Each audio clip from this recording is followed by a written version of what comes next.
recording. 3, 2. I know, you see. Look how the world will change and be so wonderful. Live life, breathe air. I know somehow we're gonna get there and feel so wonderful. That what it was. She was trying to find her way in there. Stay slick. She said, I'm in. Out. Turn up one time for the vibe. Turn up 2 times for the ride. Double tap that screen one time. Cause you're listening to the Vibe. I will go to Monroe, Louisiana tonight and take him to Lynetta. Get your revolver. All right. I gotta go to the bathroom. More, we're out. It's let me make sure. All right, 47 seconds in, guys. All right. I'm hot. I'm hot. I need another. I need another fan. Hey! Whatever the bloopers look like for this jump, it's probably going to be way much more than the show. It's hot. Why didn't they give me a rag or something? Because now I'm hot. Wait a minute. Okay. I don't know. Whew. Okay. What's up, y'all? Welcome back to Vibe5 Radio, Vibe5 Entertainment. It's your boy Brian. Y'all already know what it is. It's your man's the resilient rapper. You know how we get down. We started this particular show off insanely because there was a lot going on in the background. If y'all make this the bloopers, then you'll see.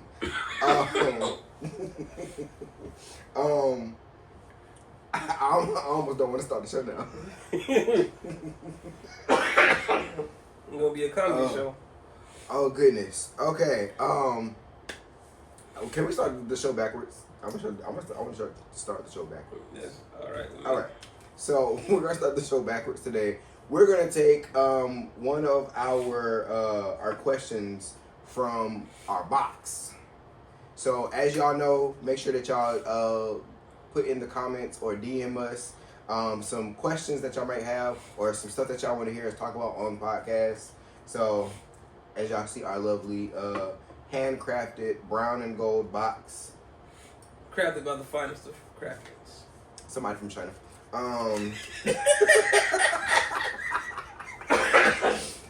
already told you that. Don't be coughing on my. Let me tell you something right now. All right. Man, should have got some lozenges. That was, I was thinking about that this morning, and I was like, I need lozenges, and I did not get them. And even when I went to Walmart yesterday, I did not get lozenges. I got everything else, but my son has infected us. we're not gonna say us, because I'm not a part of your us. Apparently, you got the call going on. I don't have. You see that? I don't have any of that. People write books called The Masquerade for a reason. I think that we should get started with these questions. Just wanted to put it up there. So, make sure this is all set up. All right. So our question for today is, biblically, what is righteous in God's sight when it comes to sowing? Ooh, Good Lord. I like that question. You want to start us off? Okay. I'm particularly thinking about the lady that gave her last 2 coins. Okay. I'm thinking about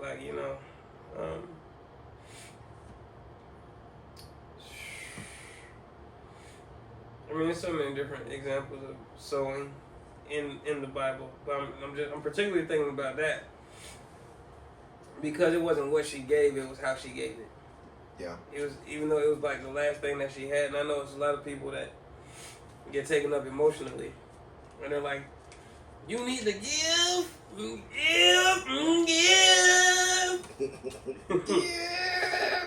up! Oh my God.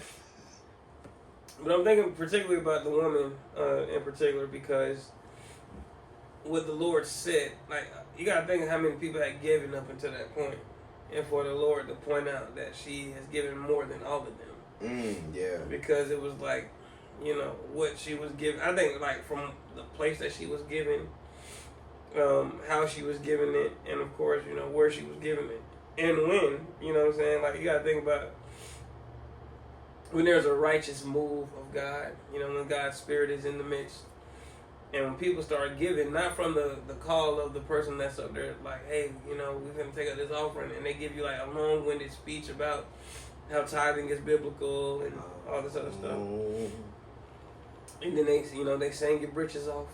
You know, like they now, you know, one thing about some of these churches now, they good performers now. They gonna sing. They got some good performers. Absolutely. They gonna sing. Performers. And they gonna sing. They gonna that song gonna be so beautiful. You know, it's not. So nobody's moved to give by the Spirit no more. Everybody's moved by emotion to give. Yeah. And I think that, you know, with the fanatic, the fanatic nature of the people that were giving in that moment, I think everybody was just like giving because, oh yeah, you know, the Lord is taking up an offering. We're gonna go ahead and just give. But I think the place that woman was in, and I need to go back and do a deeper dive on it. But it was definitely the sacrifice. Yeah, like, it was like when we were dealing with genuine moves of God. You know what I'm saying? Genuine moves of God are not fueled by money. Genuine moves of God actually make money. You know what I'm saying? Like when you move, like when the Lord is genuinely moving, like He's gonna provide a way for the funds to come, and for you to do something, so that way it can happen. And I don't know what the lady was believing the Lord for at that time. She gave the last that she had, but the Lord highlighting her out of all the people, because I don't know how many people gave. They didn't give a number for how many people had given up until that point. But like, even if you look like through the context, and something that we used to do a lot when we were like studying was like kind of reading like some of the commentaries and some of the context of stuff. Like, they were giving out of their abundance though, and like I think that people often do that anyway. Like, there used to be a pastor that I was under. He would be like, if you get ready to go to a church, then, you know, put $20 in your pocket, and then put another $20 in another pocket. That way, when they call one offer, you get that $20. And if they happen to call another offer, you get another $20. Yeah. Like, that's more of like a whole planned idea and all that other stuff. But like, I think out of the abundance is what most people think is, oh, okay, well, I'm giving. At least I'm giving. But like, the heart posture, it just is never there. Well, I think abundance goes two ways though, because like, even though they were giving out the abundance of their abundance, like the lady had an abundance of something that the Lord had given her. It wasn't necessarily monetarily. Yeah. So I think she had like an abundance of just the Lord's love. She had the Lord's joy.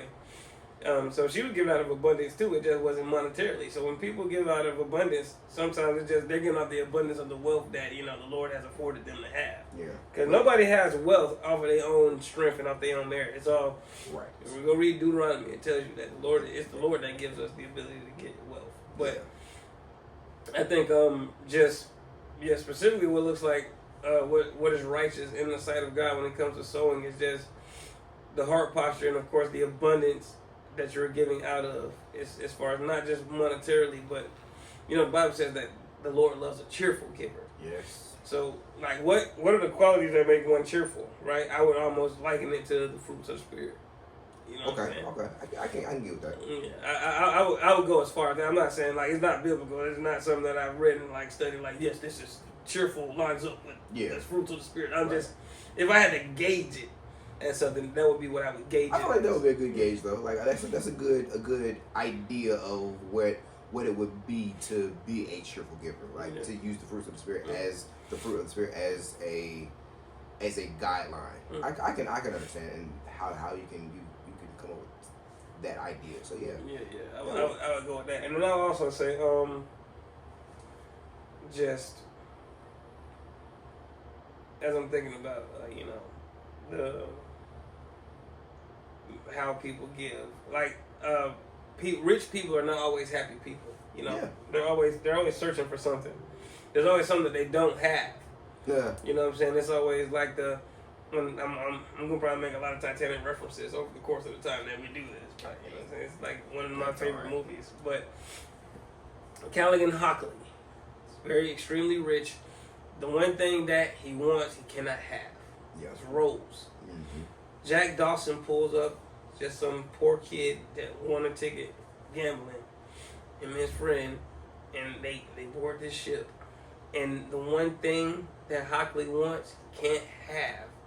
he has all this money, he has all this power, his family is wealthy, you know what I'm saying? When the Great Depression hit, listen to what Rose was saying after the fact. When they get off, Rose is saying that he killed himself when the stock market crashed. Whereas Jack, he died even though he shouldn't have died because, you know what I'm saying, the door was big enough. There was room. There was definitely a lot of room. I'm like, bro, you call hypothermia. I don't know how that's possible, but whatever. But yeah, I think just, and you know, people that really don't have much, you know, when I look at when Paul says I know what it is to have much and I know what it's like to have little. I look at it as, you know, people that have little, you know, oftentimes when they come into much, they really don't know what to do with it. So they go back to the little. Yeah. Where people that have much, they're so used to having much that they don't want to go back to the little. Yeah. And I think little, and not as far as monetarily, but in this case monetarily, is oftentimes a place where God can get you to hear Him the most. And I think people that don't have it oftentimes start off, like, we're very wealthy in our country. As far as, like, you know, the choices that we can make, you know what I'm saying? Yeah, like, absolutely. people in other countries, you know, like people that escaped North Korea, the gratitude in the faith that they have, it's unprecedented. Like we're never gonna say anything from the struggle of, oh, you know, we was oppressed by people that looked like us, and we couldn't even say the name Jesus, and then like my whole family was killed on my way escaping from this country. Yeah. Well, we wake up and we don't like the president, so the president get on my nerve. Or, you know what I'm saying, like they didn't cook my food right at Popeyes. You know what I'm saying? So, you know, we just have all these choices, and you know, so many choices. There, like I'm not saying it's hard to connect with God being an American. I'm just saying that for some people, it's gonna be kind of hard to get to a place where you can appreciate actually who God is and what God does for His creation. When you're always surrounded by, like, you know, everybody got a cell phone. Yeah. Like, even if you're homeless, you can have a smartphone. That is very true, because I see it. Like, so it's not like you're not restricted from nothing. So, right. But just, like, really it's just, but then there are rich people that have everything, you know what I'm saying? Like, and they're willing to give because they might not have started off that way. Yeah. And so it's like, God, whatever you ask from me, I'm going to give it to you. You know what I'm saying? Like, I think really that's really the heart posture it should be. That's the abundance you should give it from. Is, hey, whatever you require of me, Lord, I'm gonna give it to you because you gave it to me already. So. But I think that's not where the mindset of those people that were giving out of their abundance was. Their mindset was, well, we have it, so we're just gonna give. Yeah. And I think that's the area that we're finding it as the majority. That's where most people are kind of leaning towards right now, yeah. Which is sad, but it's the unfortunate truth. Because even with the thing that we talked about on the last show about, you know, being able to give up three shows so that we can see that you're doing this for God, not just for the money. But like, just think about it. If you were to think about the amount of, let's say, the amount of money that a person can get for doing a tour, like an artist. If you think about that, and then you think about the amount of money that they give back to whatever charities or whatever the case may be, it's enough to make sure that they are not taxed certain amounts of money and stuff like that. Like, it's always some kind of ploy or some kind of reason. But when it comes to God and when it comes to us giving, like, the idea of giving has always, even going all the way back throughout the entire Bible. It's the entire idea of giving is to give out of your heart posture. Yeah.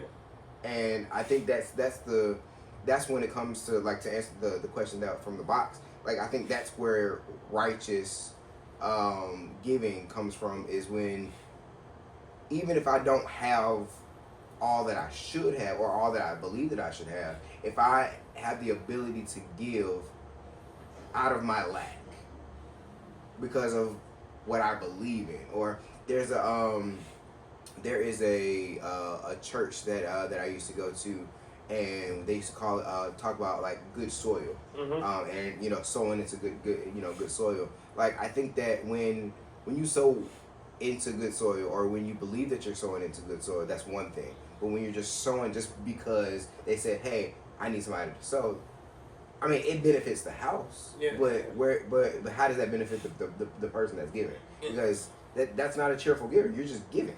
And I think also too, people don't understand that we are the church, so it's not, that is also true. because like we could be a part of a church body, however, God may not have our mission lining up with the church body that we're a part of, the ecclesia that we're a part of. Even though we all have the same vision, we have the same mindset, we have the same goal. A foot cannot do what the hand does. Absolutely. You know what I'm saying? Like, an arm cannot do what the leg does. You feel what I'm saying? Like, if you actually try to disassemble your body and put your arm where your foot is, where your leg goes, it's gonna look really weird, and it's more likely not gonna function because of just how the design is. And so, my encouragement, if God has put something in people that are in ecclesia, I'm not saying don't get advised, because of course in the multitude of counselors there's safety. What I'm saying is, sometimes some pastors don't see what God has put in you and put on you.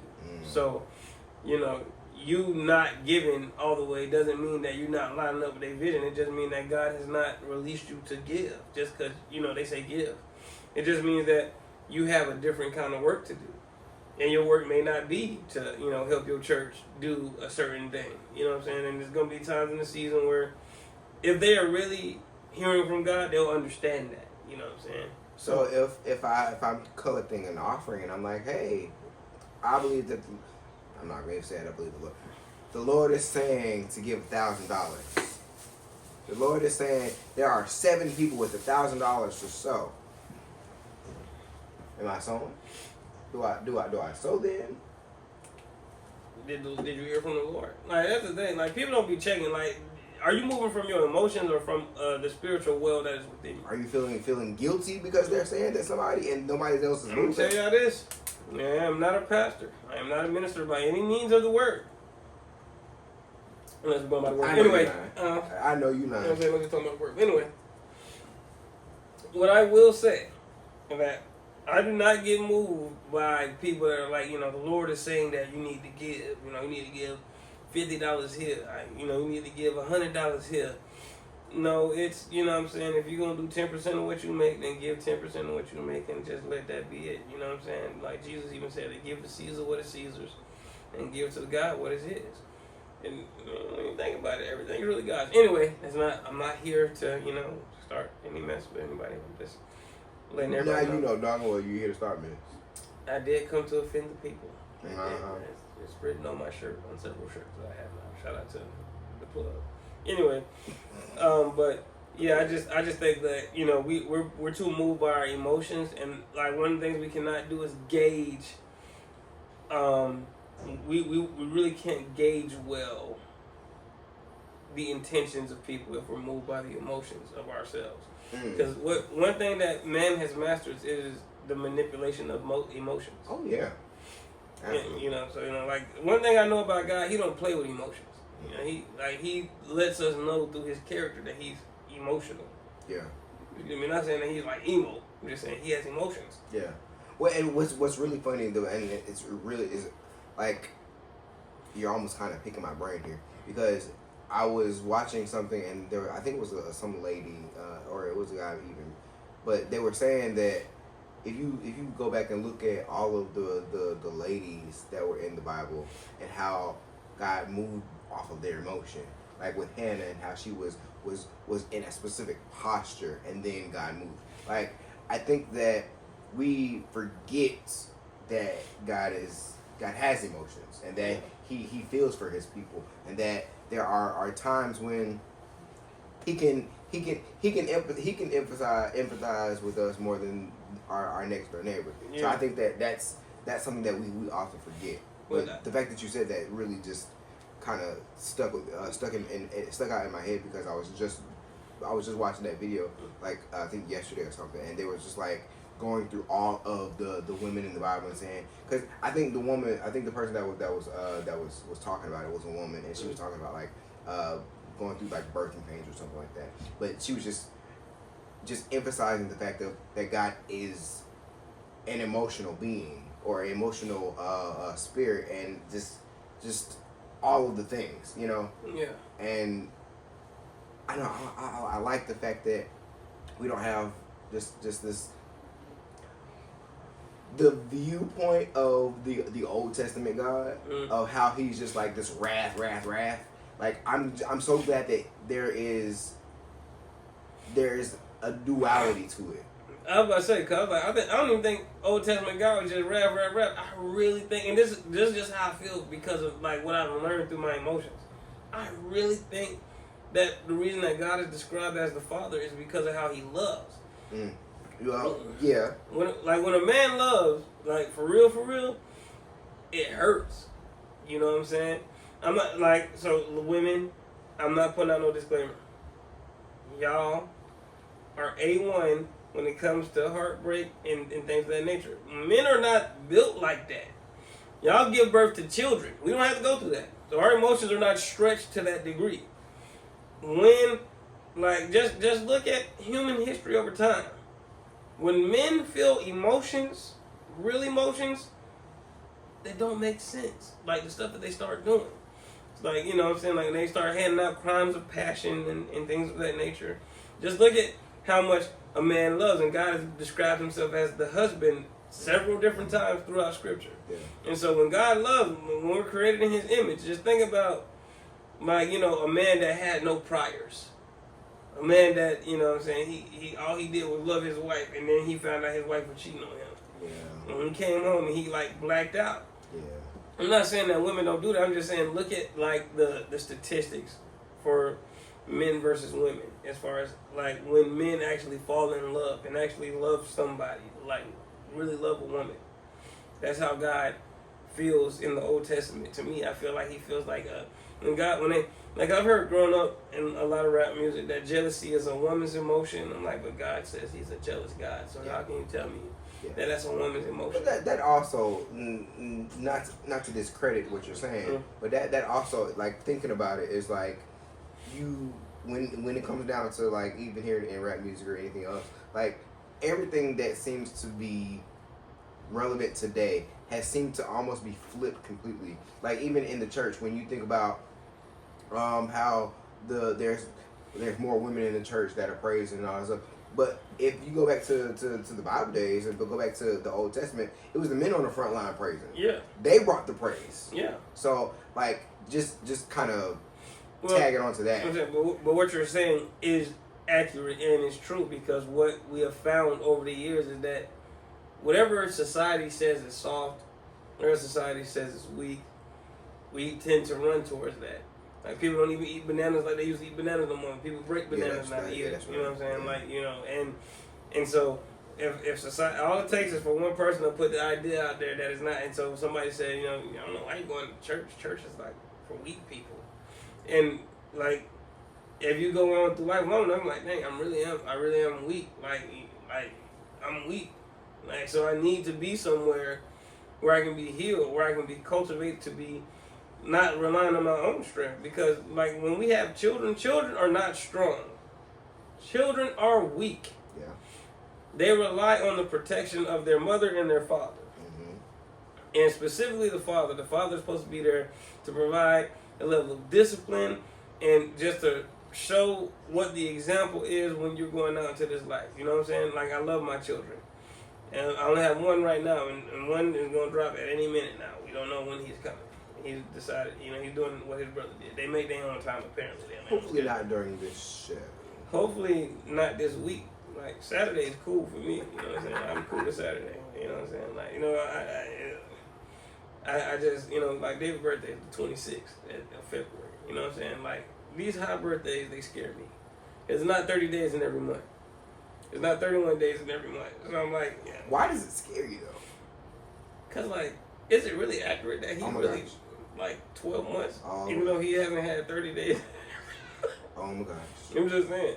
But anyway, but, you know, regardless of when he's born, you know, he's going to be loved regardless. I just sit there and, you know, like, I play with my children.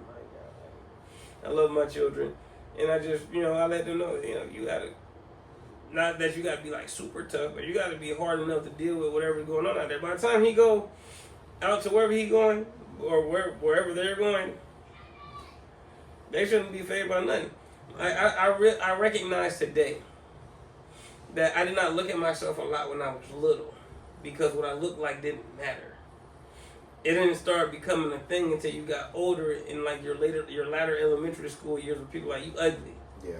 And then you start looking at yourself like, am I ugly? Like, then you start looking at like other people and comparing yourself. You know what I'm saying? So it's like, but when children are small, they're not thinking, oh, I'm ugly. Right. They're not walking around like, dang, I'm ugly. Like, nah, like, you walk around and you playing. But right. it's just like what I was saying. Whenever society says something, so all it takes is that one girl to plant it in your mind, or all it takes is that one. And just like that. So, what is the excuse that men aren't in church? I'm not finna go to church where I gotta pay that pastor so he can ride in the Cadillac. Yeah. And unfortunately, that it happens all the time, and you see it all the time, and unfortunately, that happens to be one of those trending things that you see.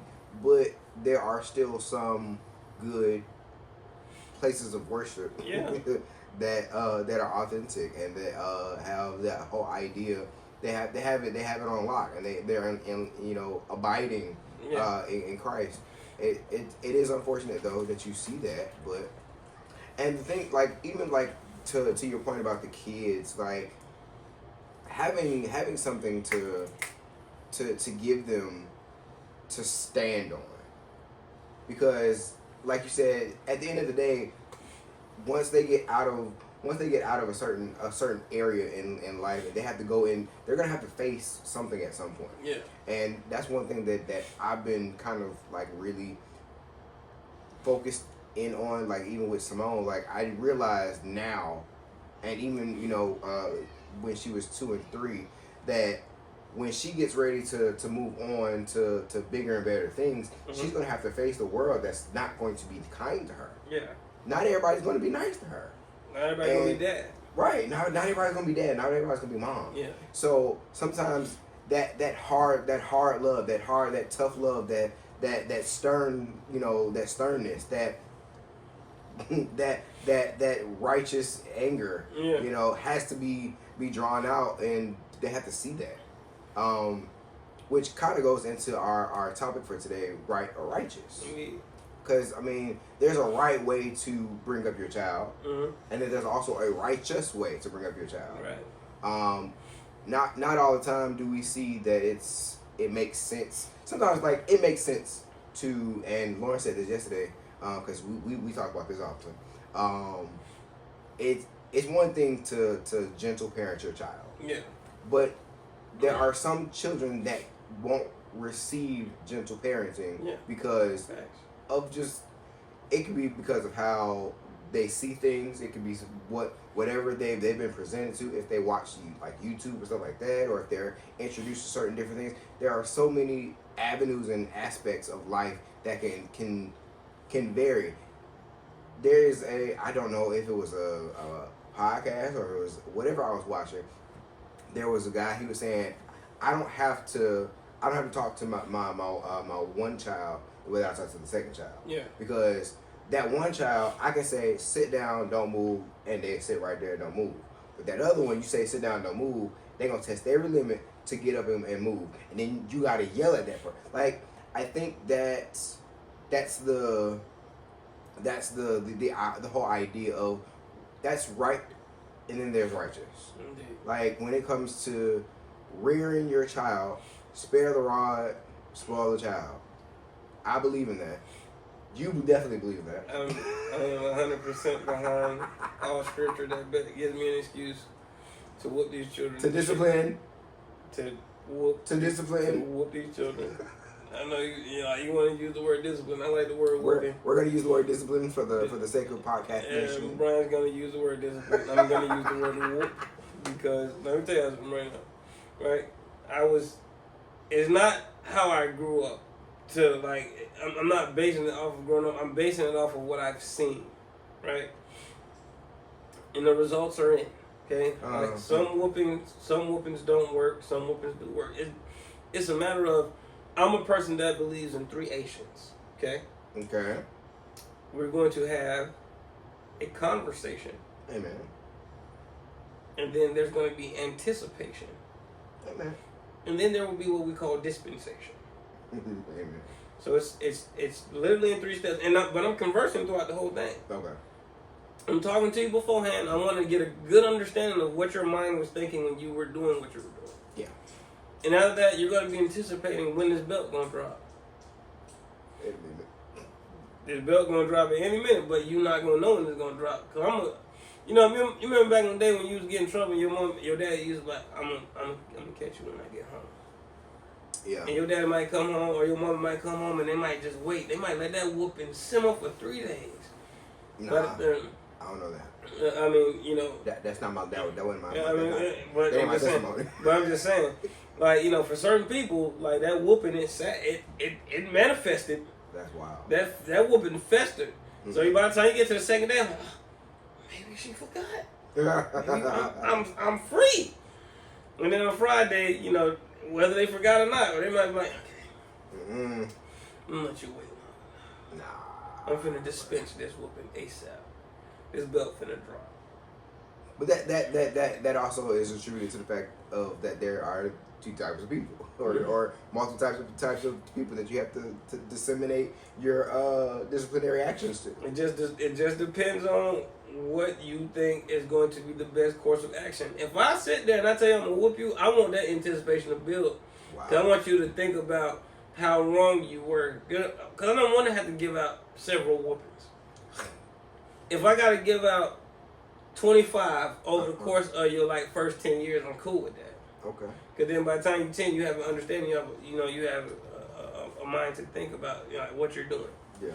Because when kids, people don't give kids credit. By the time they're 10, they have a pretty good idea. They may not know how the world works fully, however, they have an idea of how their decisions work. Yeah. It's okay. By 10, you can know how to wash the dishes. You can know how to make some sort of meal. Yeah. You can know how to get your school clothes together. Yeah. You know what I'm saying? You can start putting things together at the age of 10. You know, this is why in Jewish culture, kids are past, when they get 13, they get the bar mitzvah or the bat mitzvah. You know what I'm saying? Yeah. Because they're recognized as an adult. So, what are we doing for the first 10 years if we're not training up a child in the way they should go? Yeah. To be able to, by the time you're 10, I should be able to latch key you, low key. But okay, so I agree. Let's make that very clear that I agree. You want to play the angel's advocate? A little bit. But let's just discuss the whole idea that there are just some things that a whooping cannot do. And I'm not saying that as in don't whoop your kid or do whoop your kid, but at the same time I think that the reason that I'm gonna shift it a little bit. I think that the reason that gentle parenting was introduced was because of over time everything has gotten soft. We talked about this earlier. Yeah. Everything has gotten soft, with the whole sports thing where you're getting the appreciation award or participation award. I told you how I feel about that. My kids better not never show up to my doorstep and not participate. Right. But because of the way that everything has shifted, now we can't address certain issues a certain way with our kids now, based off of CPS, and that's certain regulations. You get looked at weird if you pop your kid in public, that kind of thing. I think that that's why gentle parenting was introduced. That way, there was a way to control the outcome of a kid's action or their behavior based off of what the surrounding problem is. But I think that gentle parenting done correctly with a little bit of disciplinary action can give a plausible outcome. I like reinforcements. Okay, reinforcements. And that could essentially be the exact. So okay, when Simone was 2. Yeah. Now, when Simone was 2, or she was 1.5 or something like that. But she understood certain things, right? Mm-hmm. Just like David. David understands certain things. Right. Like when you say, "Don't touch that, go away," he understands, right? So there was a situation. We were in church. And, it was after service, and we were all sitting around. There was a trash can, and the trash can had dirty food, food trash and all that kind of stuff in it. So she was trying to go and touch the trash can. I said, "Simone, don't touch that trash can." And she looked at me, and she tried to step away. Then she tried to go over there again. I said, Simone, don't touch that trash can. So then she walks away. She looks at her mom. So then she tries to go. I said, Simone, if you touch that trash can, I'm going to pop you. So now I've given you 2 times to prepare before I do something else, because I've given you an option.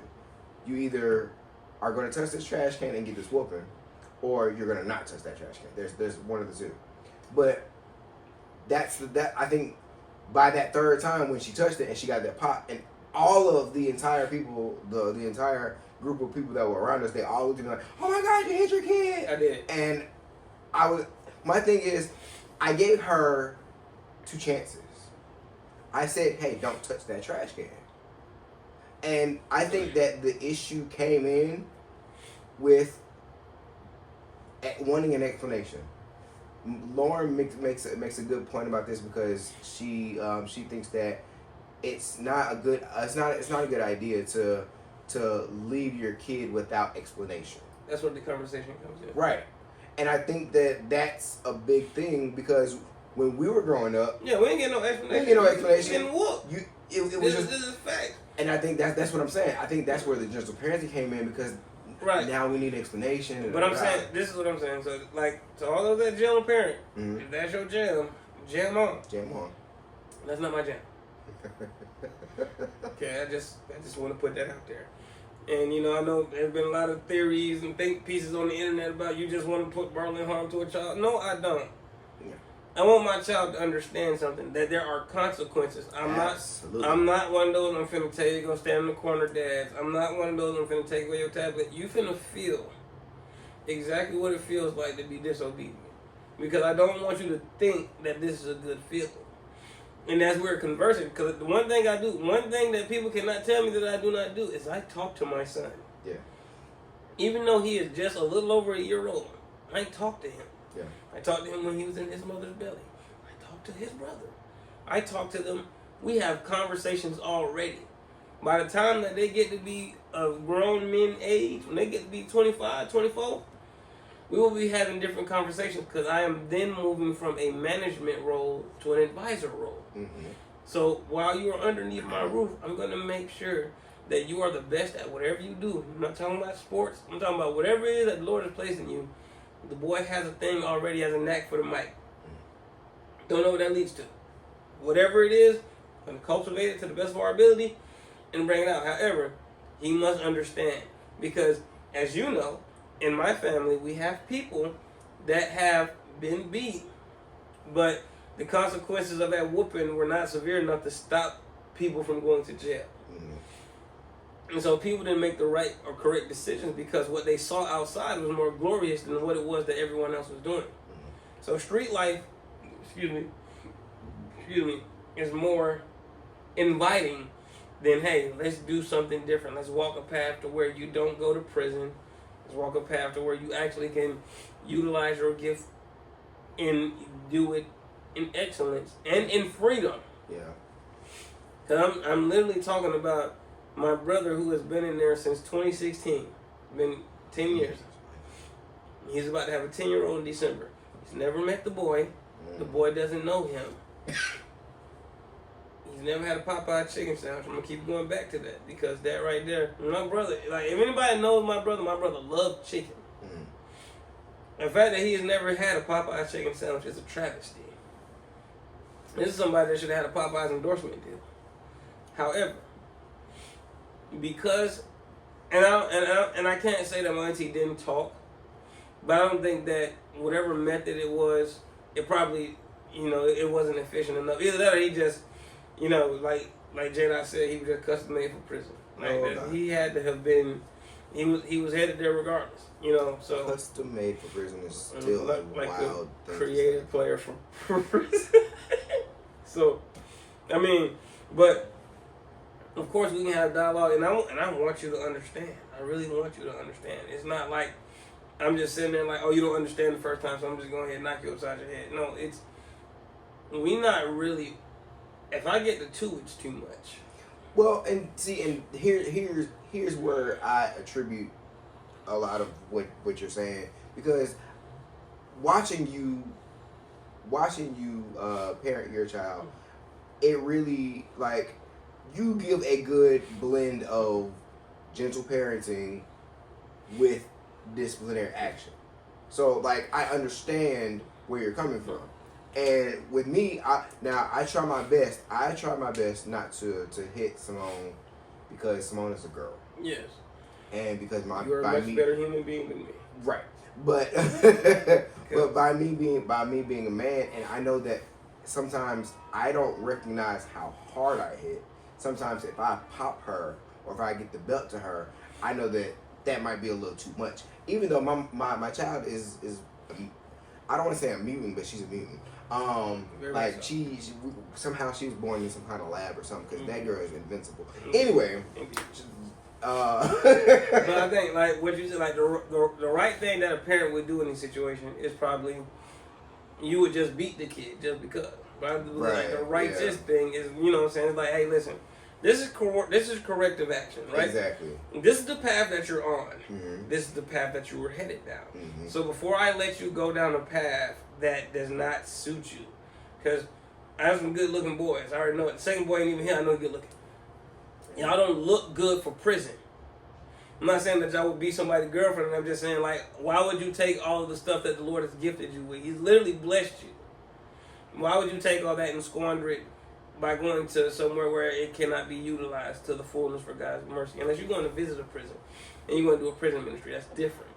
But, you know, for what, like, the brain capacity, the boy head so big, every time he falls or running or something, I don't feel like he's hurt. I feel like the thing that he's like, the wall is hurt. I'm like, look at this wall. That's insane.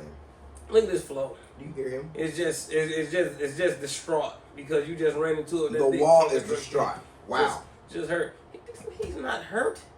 You've seen this boy. You've seen my kid. Exactly. Well, exactly. I don't feel bad for when she fall off nothing. No. I don't feel bad for you. Like, it's certain kids you like, yeah, that kid hurt. Let me go ahead and help that kid up. Kid hurt himself for real. But for other kids, you be like, I don't believe it. You gotta show me differently. She's definitely one of those ones, like, because honestly, she has to really hurt herself to give a cry. And I guess because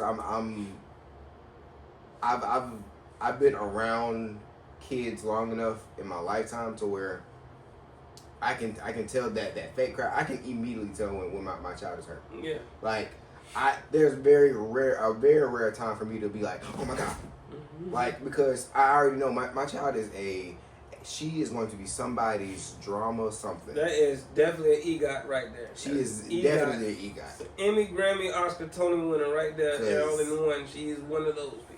Because she'll put them fake waterworks on real quick, and in the same breath laugh like, who are you? But I think that, and like I said, it's those consequences that kind of give the difference. And I honestly, I'm thinking about like Uzzah when he touched the ark. He did like, touch that.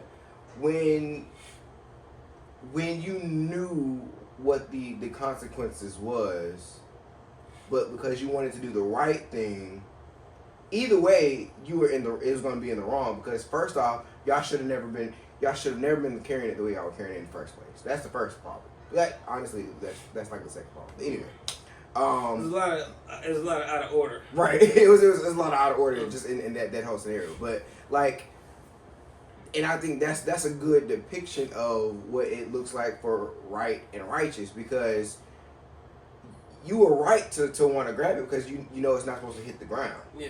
But at the same time, you're not supposed to touch it. Yeah. So when God struck him down, well, you were doing the right thing. Had you done the righteous thing, who's to say that letting it hit the ground versus you actually touching it, maybe if it hit the ground, maybe something else could have happened. Yeah. A righteous error could have caused a healing to the land. We don't know. We'll never know.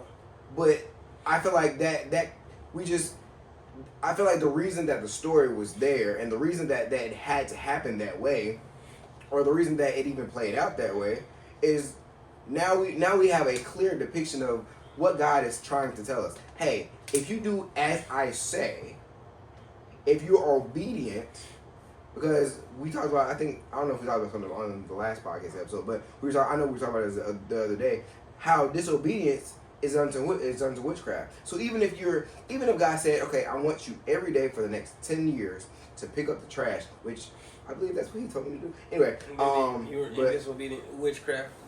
You do witchcraft. Like the very small things. Like that's how he gets me. But anyway, like if he says, okay, for the next 10 years, I need you to pick up the trash in this one area, and if you don't do it, you're in disobedience. So that's the same as witchcraft. So I think that the idea behind all of it is just do the righteous thing, because that's what God said. We may not know what the outcome is. I also think that, Uzzah was also in a position where I think he was trying to help God. Right. And we don't have to help God. We don't. Why am I helping God find my wife? You know what, God? She's an IG model. She's a 10. She's a 10. Hold up, what this is? This an OnlyFans link? Oh, snap. Well, God, you know what? You had Hosea marry, he did marry Gomer, so I think, we can work this out. Well, maybe I'll just go into my handmaiden. I can, but I think, like, that's, excuse me, a lot of the stories, or a lot of the encounters in the Bible, the historic pieces in the Bible, are people trying to help God. Yeah. You know what I'm saying? Like, Abraham, you said God told you you're going to have a son. You listen to Sarah. I've heard this come back around where they was like, hey, God told Abraham to listen to his wife after the fact. I was like, yeah, after the fact. But did he tell him to listen to her beforehand? I didn't see him say, listen to your wife when he was going into Hagar. Quiet again. Okay. I'm just saying, we can only do so much. We exist in time. We really cannot see the future unless the Lord has given you a dream. Yeah. Other than that, like I sit here and I'm like, man, how is it that almost 10 years later I would meet my wife? I try to help God several times. Oh yeah. Try to, hey God, she's not a real believer, but she's a 7.5. A 7.5 as well. Hey, God, she's not a real believer, but she might be a 9. Hey, God, hey. And, the things that we suffer by trying to help God is insane. Like Uzzah, he had the leprosy. I got stabbed by a car key in point where my gallbladder got taken out of. You know what I'm saying? Like, the righteous thing would have been, hey, just keep it kosher, keep it moving. You ain't gotta go through half the stuff you're gonna go through if you just wait on the Lord. But in my mind, the right thing to do was to get naked. Oh God. And that's what we did. We consummated our love. Wait. Wait a minute. That's not the same. I mean, hey. Never been married before. It was my first marriage, and perfectly my only marriage. So you know what I'm saying? I'm trying to stay in it. You know what I'm saying? I'm really not trying to go nowhere. I love my marriage. I have a really great marriage. And all those guys that be like, man, you're gonna be married the rest of your life. You need to come hang out with us. I be like, the right thing would be to come and hang out with you and to be your friend, because I am your friend. The righteous thing, though, is go tend to the garden that the Lord addressed me to dress. Garden. That is my garden. I am cultivating that garden every opportunity. You know what I'm saying? Like, we've planted seeds in that garden in more ways than one. You know what I'm saying? We've watched things grow from that garden. You know what I'm saying? It's just like, I don't think people understand how great marriage is, especially like when you actually have a marriage that's of God. Not a marriage that you put together because you couldn't hold your stuff in your pants. I mean, You know, some of those marriages, I think they turn out great. I'm not sure. I haven't been in one of those before, so I can't say. So I've never been there. But when you are truly with the woman that God has given you, or when you're with the man that God gives you, you're gonna be able to just see how the work that God has put before you comes about. Yeah. And it's gonna be one of those things where you look at it, he's like, man, I remember when we used to have issues with like finances, and then like, you know, how you used to freak out, and all of a sudden, like, you know, you don't even flinch no more. Yeah. Or like, you know, when we used to go to these places and, you know, you was scared to speak up, and now, you know, you ain't scared to, you know, let your voice be heard. The development of life, and I'm saying this as the most vague ways possible that I can even think of, but just the development of life, just in general, and the transition. And I spoke on this when I was on DJ Yoel's podcast. Shout out to him. Shout out to DJ Yoel. I think that the healing process for anything because I mean, past traumas become present traumas if you don't deal with them. Anytime you're going through life, the process of whatever it is, it just you have to legit take it one step at a time, and you have to deal. Yeah. And we like like what you're saying about with your wife, it's so funny how you can go from I'm having this particular problem in this area with finance, and then when you meet your wife, or even like through just conversation with your wife, or the progression of life with your wife, it's just those things become less and less worrisome, and then you find something else to deal with. Like, I think that just in life general, having that companion, having a wife, having a husband, that progression of life makes it so much easier. Now, I'm not saying that everybody's meant to be married, because a lot of y'all not meant to be married, especially like not right now. It ain't like you're not meant to be. I think that God has made it to where, you know, a lot of us will be married. It's just that, you know, you might still be in a development phase. You know, yes. It took me 10 years to get to my wife. You know what I'm saying? I thought I was gonna be married in my 20s, but you know, as I got closer to being married, I understood that I was not gonna use my wife for nothing more than a sex object. You know what I'm saying? That's not what marriage is built for. Like, yeah, you can have sex, but to just come home and be like, all right, get naked. You know what I'm saying? Then there'll be nothing after that. You know what I'm saying? It's not it. Like, and even to that point of just knowing that there's so much more to marriage than that. Like, that's reassuring. It's reassuring to me, and I'm already there. Yeah. But it was reassuring when we were going like through premarital counseling and like all that stuff, and they were having conversations about that. It was reassuring to know that there's so much more, because before my wife, like, there were I didn't care about what happened afterwards. Okay, we're done. You gonna lock the door when you leave. Yeah, you know what I'm saying? It was that kind of thing. I wanted them to stay. Okay. Stay with me. Okay. Yeah. You know what I'm saying? I was trying to lock it down immediately. See, and I wasn't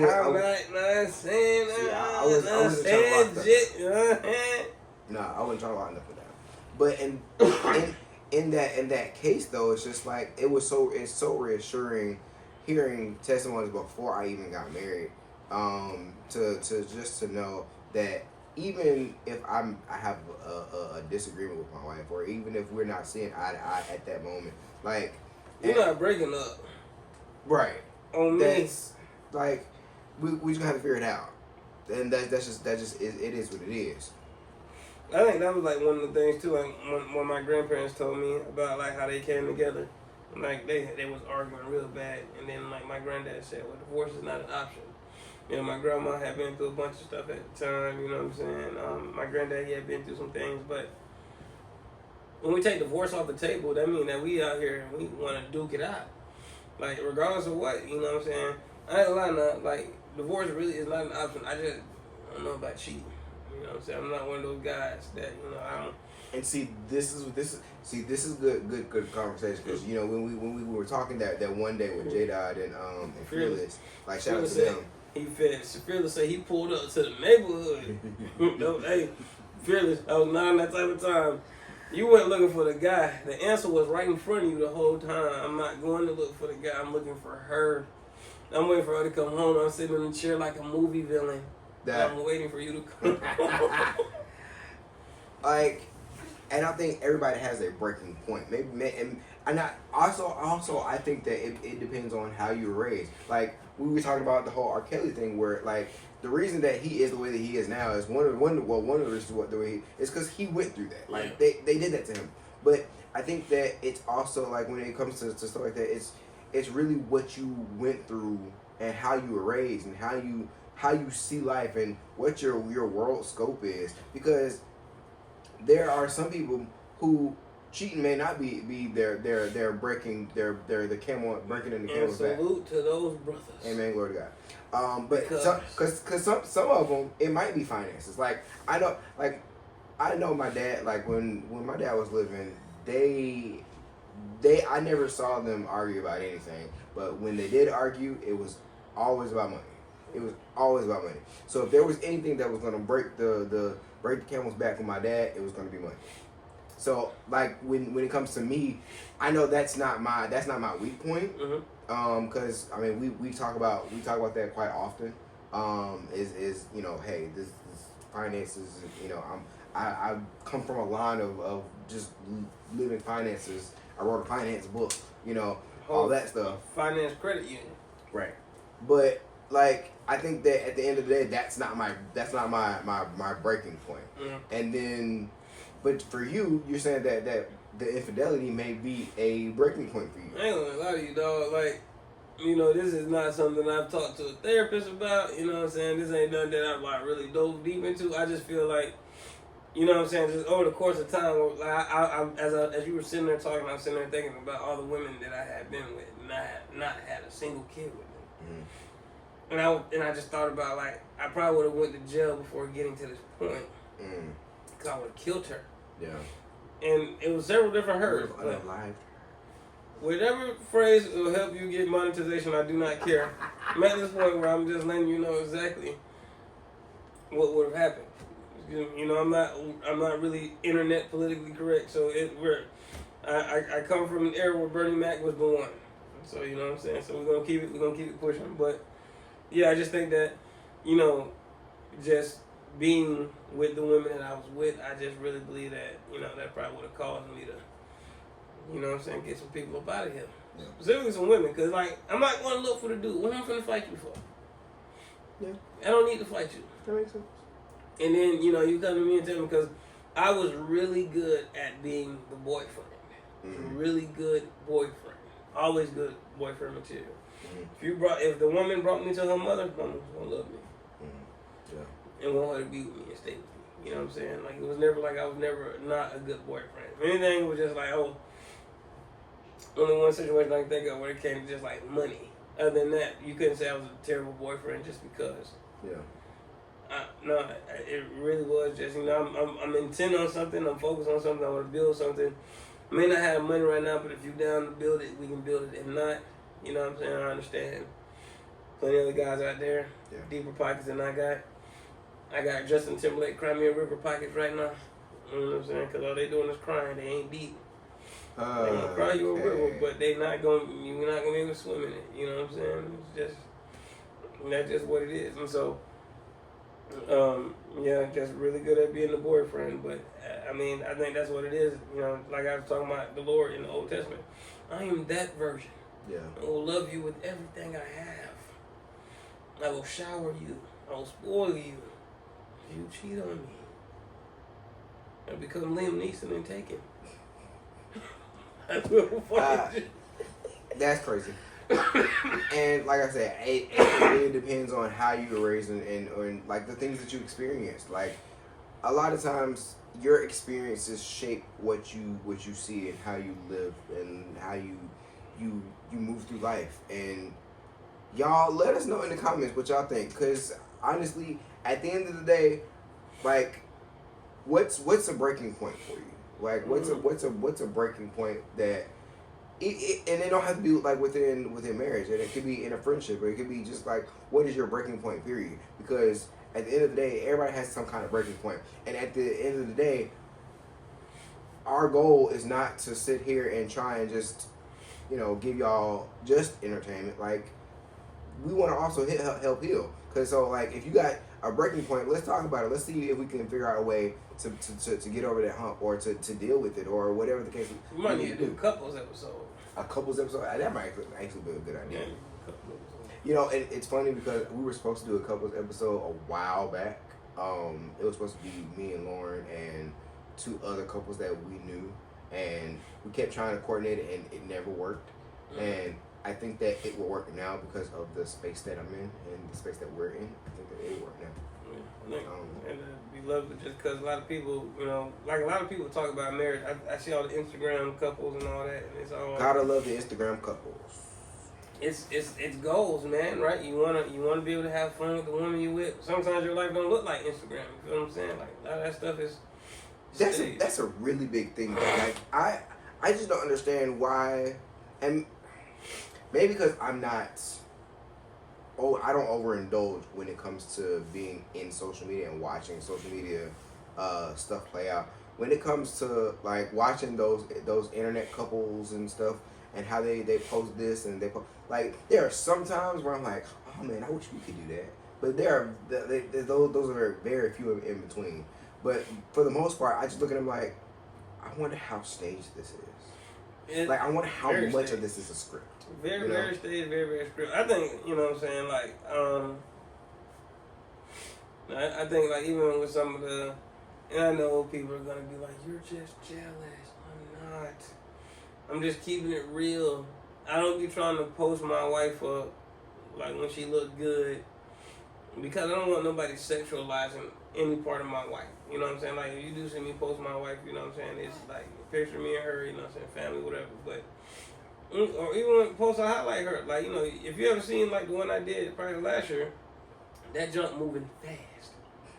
That reel is moving at light speed. Because I want you to know, I want you to understand, I'm a for your eyes only type of thing. And so, but I just see a lot of couples, like, their wife is accentuated in certain areas, and I'm like, just how much of it is, for content, and how much of it, like, that's how you really feel that your wife is. But and because of how internet works, there are I like to play this. I like to play this idea of life and this game in social media. So here's the thing. When you think about it, like, what are the things that gets the most views? Women. Okay, well, women. But aside from women, there's a certain level of or a certain genre of items that become headliner news all the time.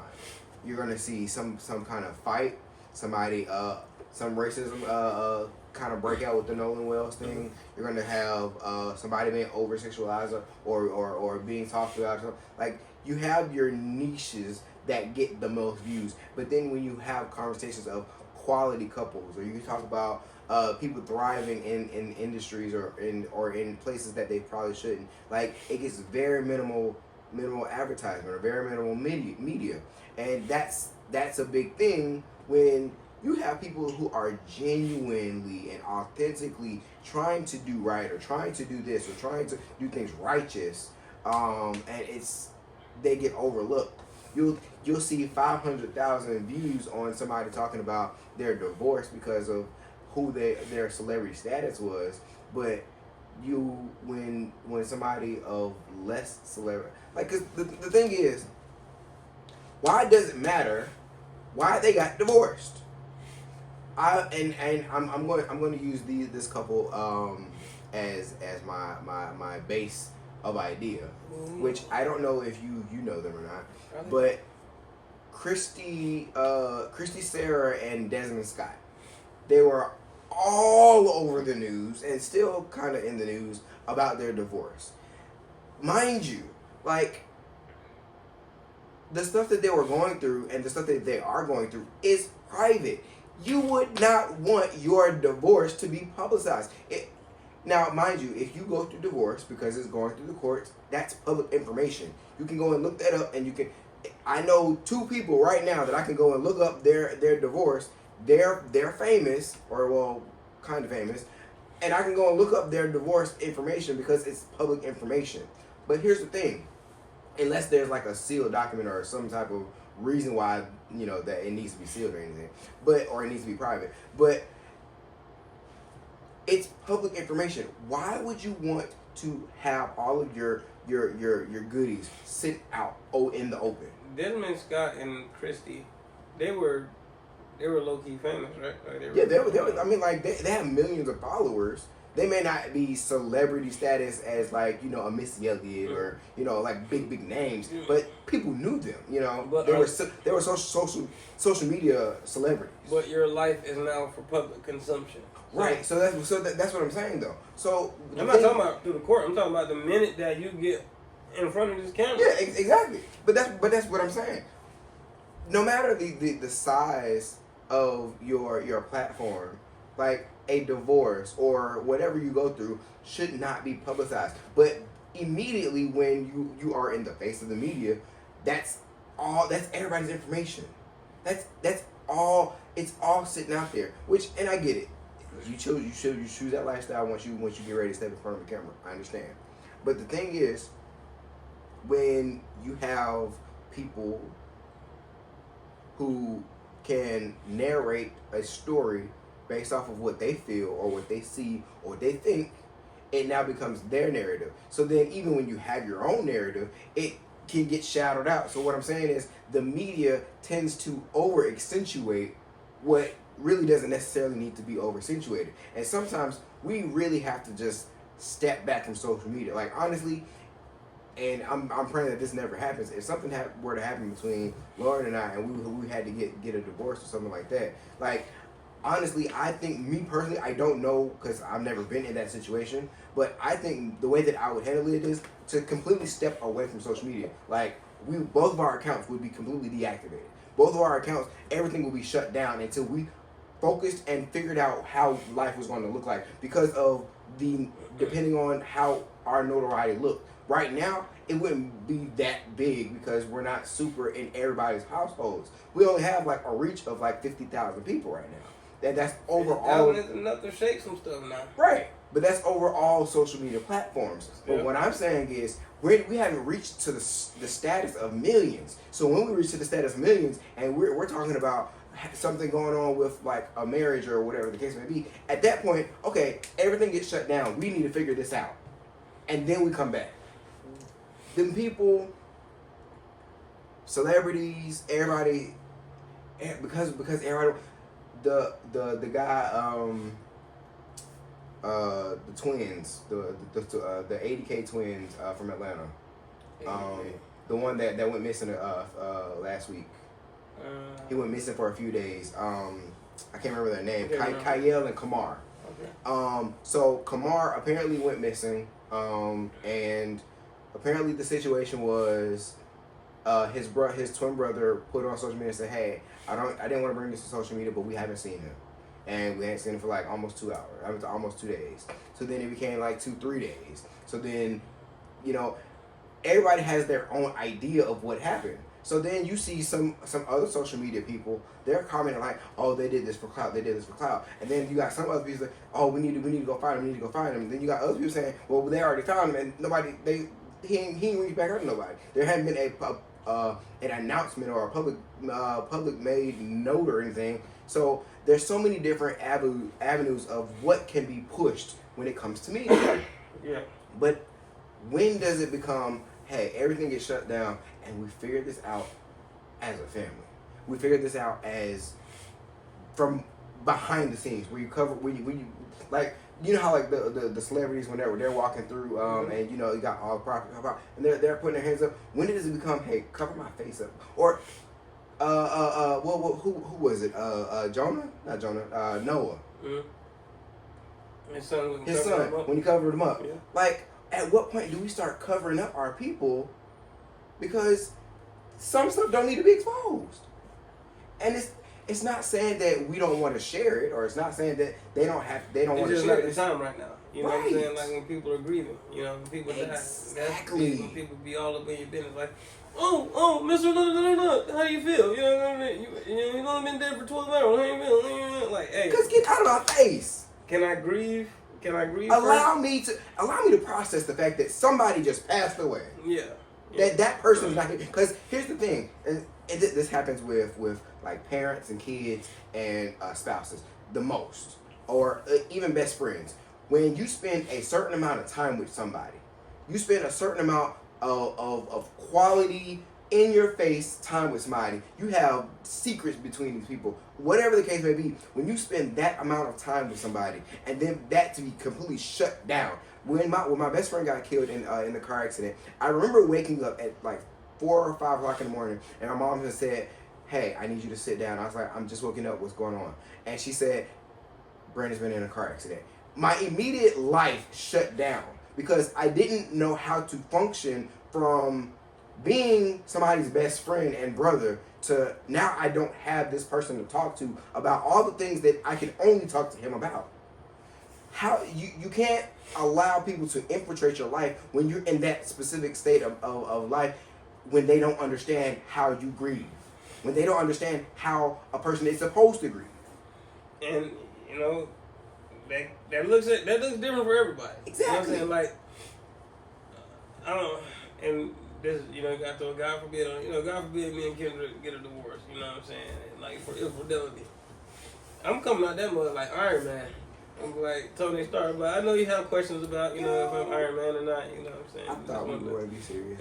I'm dead serious though. Like you coming out there, I'm having a suit on, I'm putting my sunglasses on. Like you're not stopping me. Cause I'm coming out there and I'm Dale Curry. I'm literally winning at life because I do not understand how this happened, but I do know how to bounce back. Now I will say to that point, the whole idea of a bounce back, like honestly, and you were asking me, so y'all, I said that I wanted to dye the tips of my hair. Let me walk off camera. No. Get up off this camera. Man, what in the world? That boy having a midlife crisis. What? See, and he talking about I'm having a midlife crisis. I'm not having a midlife crisis. I was just simply saying that I felt like I wanted to have some kind of change, right? So it was taking off the hat. Well, I taking off the hat and I had to let them know that I had dreads still. But it's the idea of like the whole change. Now, if something were to happen, God forbid, like you said, that the bounce back, I don't know what that would look like, but I know that I want that in my regular life. I don't want to have to something to happen to have a bounce back kind of life. I want the bounce back now. So that's why I sent you that message the other day, because I was like, I want something different. I feel like what I was really saying was I want to look the way that I feel right now. And the way that I've been feeling, especially with Vibe5 and all of the stuff that's been going on, and the way that we've been helping people, and the just being encouraged by just seeing some of the testimonies. I want to look the way that I feel. I feel amazing. I feel like we have the ability to change lives. Now, the idea behind changing the color of the hair, that just happened to be one of those things where I was like, I don't know, maybe should I go back to the red, because I had red before. That's all that was. You know, I won't comment the things that I said.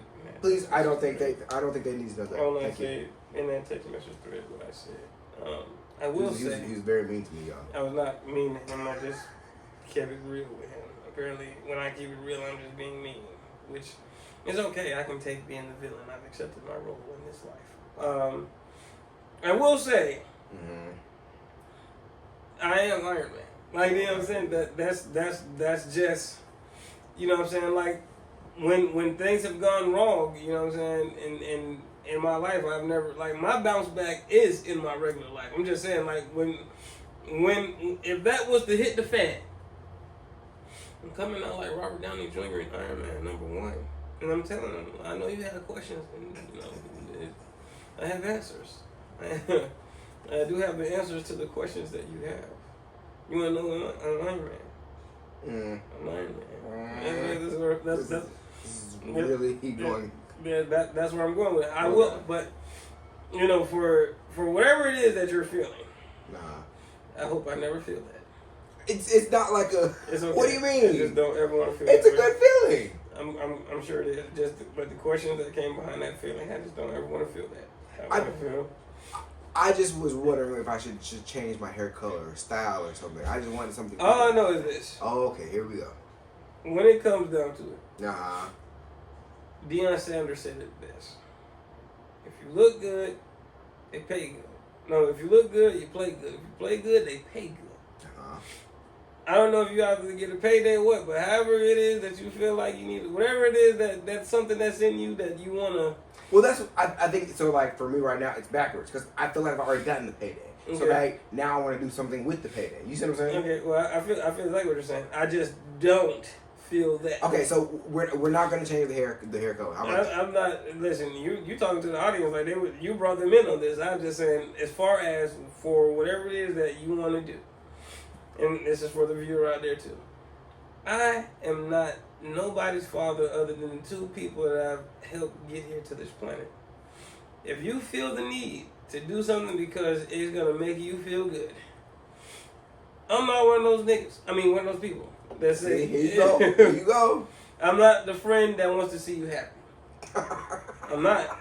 I'm not the friend that wants to see you happy. That's a terrible thing to say. But I didn't even get to finish my statement. Okay, well, fine. Finish. I am not because a lot of people do a lot of terrible stuff that make them happy. So I'm not the friend that wants to see you. This is true. I'm not the friend that. I'm not that want to see you happy friend. I'm the friend that wants you to have joy. Well, that's what I'm saying. That's what I want. Can I finish? Okay. Can I finish? Like you sitting there talking about you want to dye your hair red and you want to look like the little sauerkraut gummy worms and all that junk. That's that crazy. Anyway, when you finish. And when I say I want you to have joy, like, you know, when the Lord is moving in your life and, you know, there's a specific thing that he wants you to do, he's called you to. If it requires you to change your image, if it requires you to, you know, if it requires you. All right. Then you do it. You know what I'm saying? I can't tell nobody, you know what I'm saying? My wife came to me like a year and a half ago saying, I want to cut my hair. I didn't think it was a great idea. Okay. And then she cut it for the first time this year, I think. And she cut it this year, and she's been in love with it ever since. And I'm glad at how, you know, it makes her feel vitality-wise. You know what I'm saying? I'm glad that she don't really have to go through the struggle of combing, because that hair is 4C hair if I've never seen 4C hair before. It's a 4C hair. Oh, your wife is going to get you. Your wife is going to get And you. I'm just letting it be known. You know, that's some 4C hair. I did ask the Lord for the last stop of that prayer. We got to do 3 stops of it. We had 2 stops of it. I got to the 3rd stop. I said, Lord, this don't have to be a thing, but if you could, look up, brother. And make her black. And he made her black. All right, thank you for in every single way. Thank you for watching the Vibe5 Possible. Podcast. Every single way possible. Yeah. Are you done? She's black. Are you done? I'm just letting it be. How we've come so far by faith. Trusting in the Lord.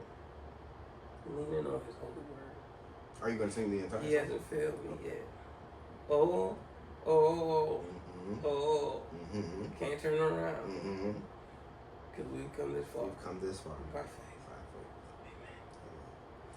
Thank you for watching. We appreciate y'all's patronage and all the other things and putting up with our nonsense, because we can get nonsensical. If y'all want to put into the collection plate, you can go ahead and donate to the cash tag Vibe5. Just in case, you know what I'm saying? You just got to throw it out there. I wasn't going to say that, but I appreciate that. And now unto him that is able to keep us from falling and to present us faulty before the presence of his glory, be the only wise Savior, wise God our Savior, be glory, majesty, dominion, and power, both now and forever. And the church of God said, Amen. Let everybody say amen. Amen. I want to do the other amen. Oh, okay. Well, you know, you do what you feel led to do. Anyway, all right, y'all. We appreciate y'all for watching. Make sure that y'all tune in. I don't even know what times we were posting this at this point. Thursday at midnight. They just coming out. They just coming out. Putting them out. But we'll be here every week. Make sure that y'all go and drop something in for our box. Yes. We've been taking some questions and we've been taking some suggestions and topics of what to talk about. And y'all make sure that y'all comment, DM, all the things. This has been Vibe5 Radio, Vibe5 Entertainment Podcast. 1. That's the Resilient Rapper. That's Brian L. Brewer. And we out.